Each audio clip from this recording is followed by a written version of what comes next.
going on, YouTube? I'm your host, the Gym Slasher, back at it again. You could have been anywhere in the world. You chose to be here with me, and I appreciate that. Much love.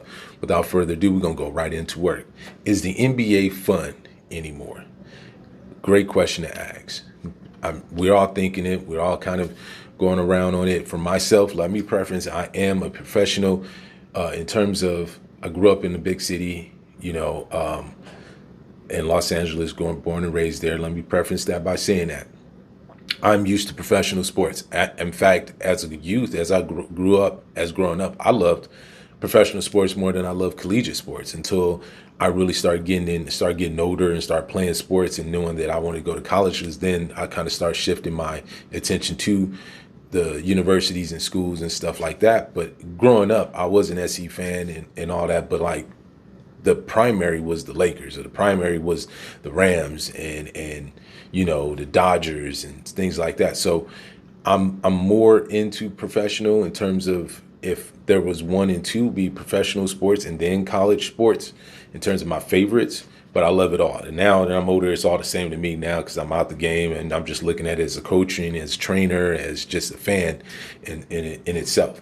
But I'm a Los Angeles Laker fan to the day I die. LA over everything till the day I die. That's just what it is. I'm a loyalist by that. But with that being all said, I'm saying, is the NBA fun? Because some things that have popped in my head the last couple of years that I've watched and people have talked about, and I'm no different. I'm going to comment on those things as well.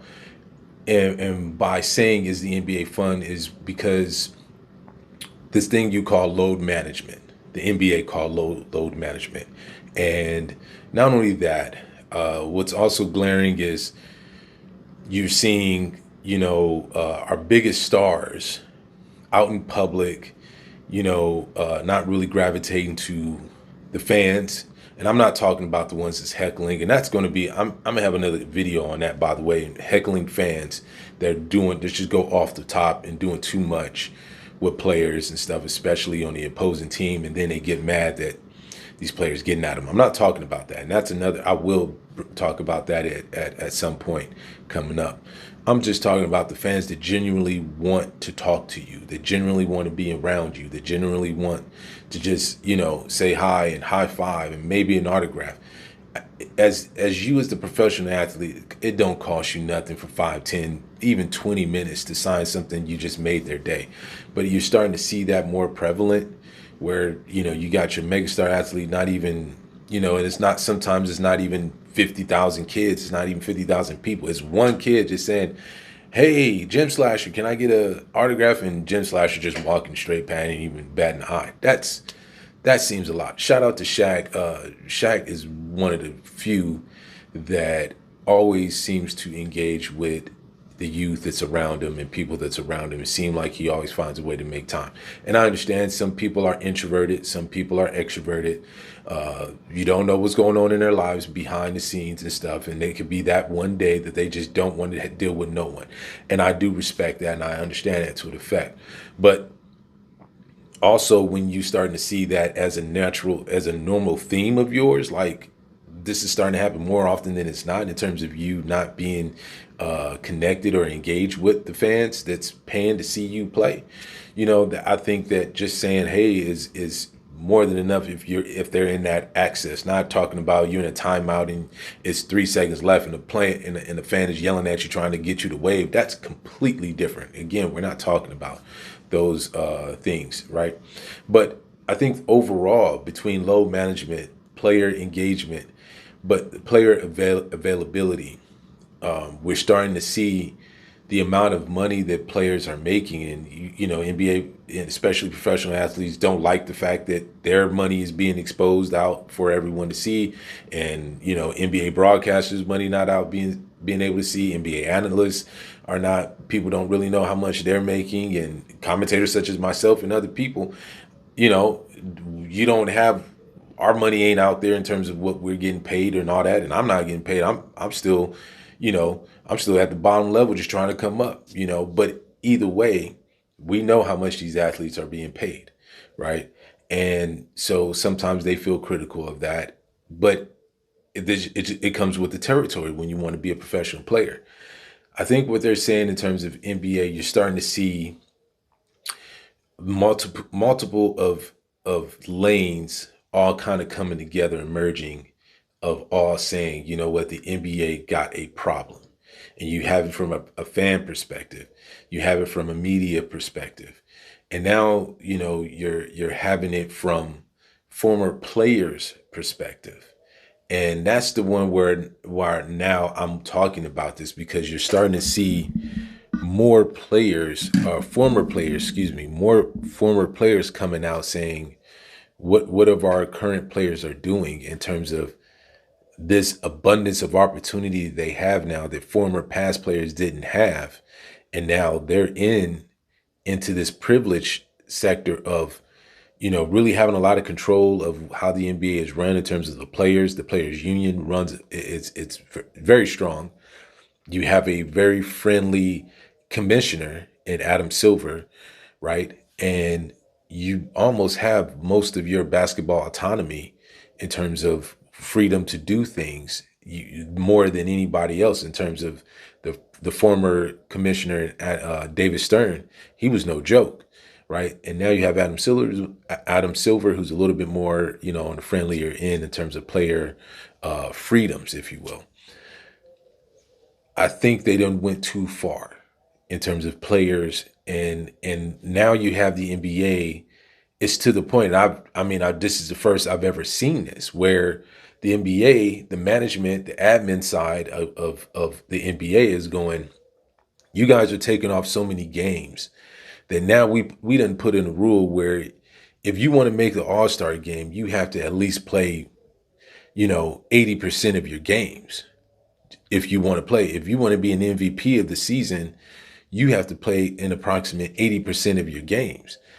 And to me, that's just kind of mind blowing, if you will. It just kind of take a step back, because you never seen this in the NBA prior to that. I mean, players were playing 70 games, averaging 70 games, 75 games a season. And if they were taking an excess of 20 plus games, it was due to a severe injury, not it's the second of a back to back, and I just don't want to play, or things like that, where it just scratches your head in terms of, if you want to be an elite player and you love this game, and you're sitting down or you're refusing to play, or because of whatever that's going on.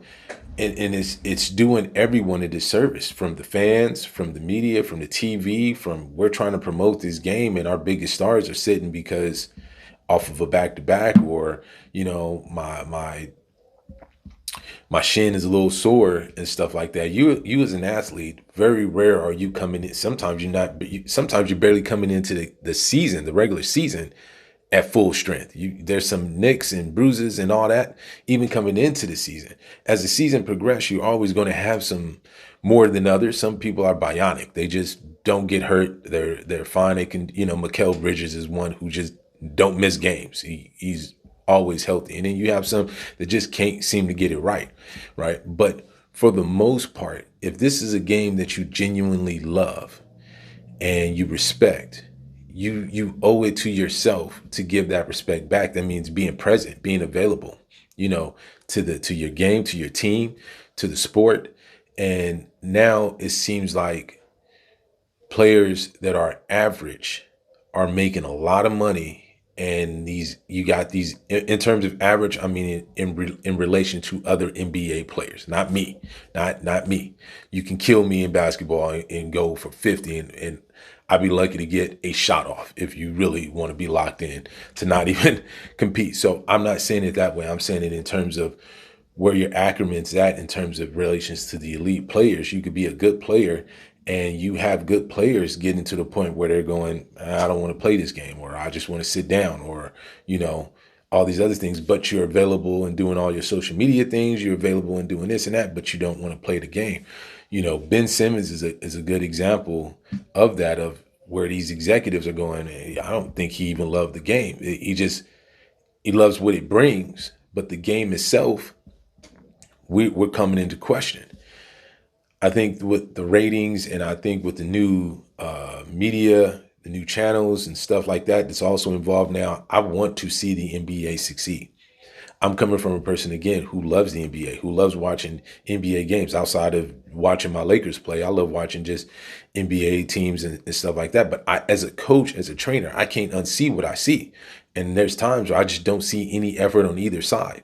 The other aspect of it is the game itself, and that's where the former players are coming in and going like, what the game has changed, the game has evolved, and I'm not going to sit up here and blame Steph Curry because he can shoot, and I think he did some real great things for basketball and brought in players that may not be 6'5" and 6'8" and 6'9", the 6'2", 6'1", but if they got a good shot, they got a chance to get into the league, and I think that's great for Steph, and I think he did more great than anything in terms of harm. It's just that everybody now go, well, I can shoot. I can shoot. Well, Steph is shooting out there. The amount of practice and work that he's putting in, we're going to ignore that. We're just going to if in doubt, I'm just going to hike up a 3-point shot, and if I make it, I make it. And that's where the NBA, a lot of former players are critical of the amount of threes that are being shot, the amount of threes that are being taken, I should say, is if there's even an offense even being ran, or some of the basic simple offenses are now just give it to the star, let the star run a pick and roll and then kick if they can, or, just shoot or just shoot. We're going to dribble the ball out, and hope that our best player, then you go against, those teams that have those 1-star or 2-star. Then you go against a team with got depth, now, and they're just getting rolled over. You see OKC Thunder where, yeah, they got a bright elite star, but they got really, really, really, really good players under him. And they got a nucleus of youth of teams. So if you go against them and you got that 1-star, good luck. You're not winning, because they're too balanced all across the board. A lot of former players are finding issue with that. And myself that watch basketball, you're seeing them and they're just throwing up the threes, just shooting threes after threes. And you're just like, the post guy can't even get a ball. It can't even get a post entry pass and then kick out, or, running a form of basketball cuts and moves, or a triangle type of offense where there's inside ball movement, outside ball movement, back picks on the backside, and weak side movement and stuff like that, to where, defenses are really challenged to think. Now you just got the guy who can run up the top of the key, dribble, get let the 4 or 5 come in, post, and then, distribute. And to some effect, that you still have your teams who actually run plays and is awesome to watch. And I think overall the NBA is in a good state. But I think it's also important to point out there's times where the NBA is just not fun to watch, and you're opening up to be critical because of, again, our stars are not playing. The game itself is very, very, kind of lazy basketball in terms of just shoot threes or just give it to your star and just sit back and let them just work, right?